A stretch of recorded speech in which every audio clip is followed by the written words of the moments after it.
Hi, I'm Tammy from Tower Hills Therapy Centre. And today I just wanted to talk a little bit about imposter syndrome. It's one of the things that seems to come up quite a lot. And First of all, I'll just kind of run through what it is. I mean, we bandy that word around quite a lot, like feeling like an imposter, or I've got imposter syndrome, but people don't necessarily know exactly what it is.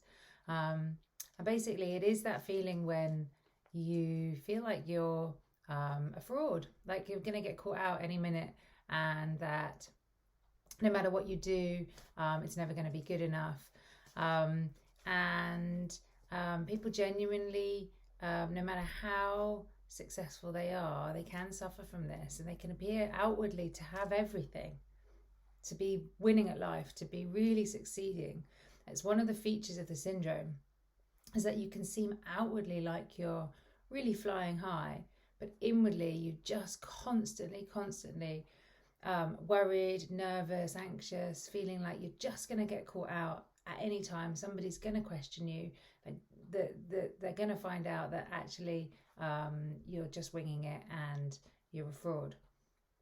This syndrome happens much more with women than it does for men, although it is possible for men to experience this.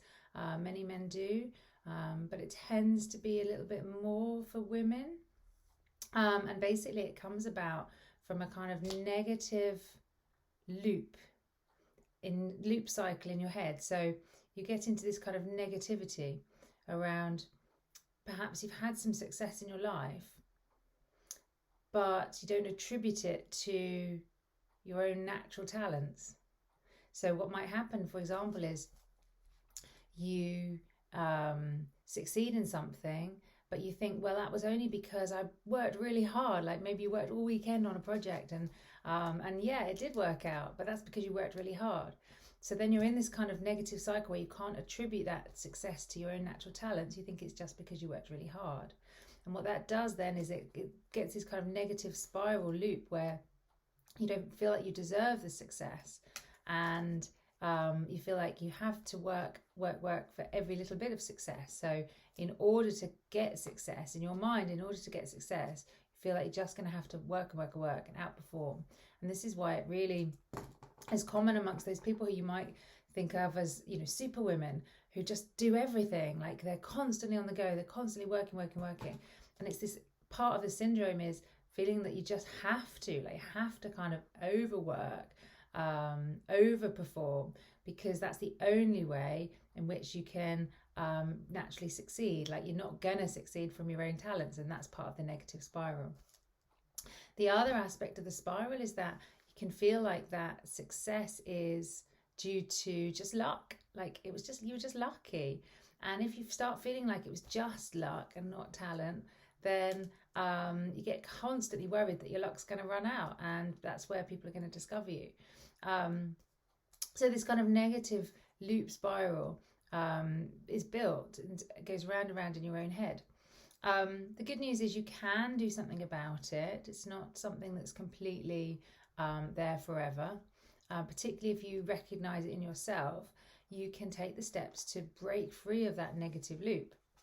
And the way to do it is to look at the real root beliefs that you have, and to really look at what caused that, like where that came from. And sometimes it's established in quite early childhood. And one of the things we do in hypnosis is go back to some of the memories in your early childhood. So we take you to a very relaxed state of hypnosis, but really it's just a state where your conscious mind is resting or distracted doing something else, and we can look at much more using your subconscious at some of the deep memories. And we look at some of the things that maybe happened, and the meanings that you attributed to those things that happened at the time. And that way we can reframe them. And we literally reframe or rewire. Some people call it recoding. We recode your mind, where we just change the meanings that you're attributing to some of the events that happened. And by that way, we can get out of that loop. We can break that cycle of negativity around success.